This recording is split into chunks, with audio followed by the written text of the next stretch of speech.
मिलिए समीर से। वो जिंदगी में एक बड़ी दीवार से टकरा गया था और वो दीवार थी असफलता की। बार बार फेल होने के बाद समीर के मन में बस यही एक बात घूम रही थी कि अब हिम्मत नहीं बची। पूरी तरह टूटकर उसने अपने दादाजी से कहा कि उसकी सारी मेहनत बेकार चली गई।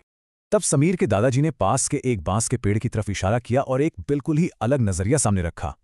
उन्होंने समीर को इस खास पेड़ की उगने की एक बहुत ही दिलचस्प कहानी सुनानी शुरू की। पता है, जब बांस का बीज बोया जाता है तो पहले 5 साल सिर्फ इंतजार करना पड़ता है। जी हाँ, पूरे 5 साल तक जमीन के ऊपर कुछ भी नहीं दिखता, एक पत्ता भी नहीं। समीर ये सुनकर हैरान रह गया। अगर पेड़ ऊपर नहीं बढ़ रहा तो क्या वो सच में बढ़ भी रहा है? जवाब है हाँ, वो असल में सबसे जरूरी काम कर रहा होता है, अपनी जड़ों को मजबूत बना रहा होता है। और यही मजबूत जड़ें होती हैं जो उसके आने वाले कल की जबरदस्त ग्रोथ को मुमकिन बनाती हैं। फिर 5 साल की इस तैयारी के बाद कुछ कमाल का होता है, एक चमत्कार।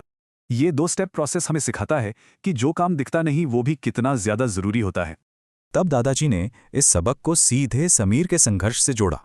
उन्होंने कहा, ये जो संघर्ष का दौर है ये हार नहीं बल्कि एक बहुत बड़ी जीत की तैयारी है।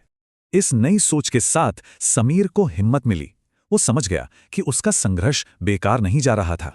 ये बात समीर का नया मंत्र बन गई, एक ऐसी याद जो उसे मुश्किलों में भी आगे बढ़ने की हिम्मत देती थी।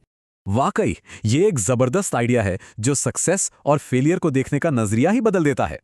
तो ये सवाल पूछना बनता है जब भी लगे कि कोई प्रोग्रेस नहीं हो रही, कि जड़ें कितनी मजबूत हैं।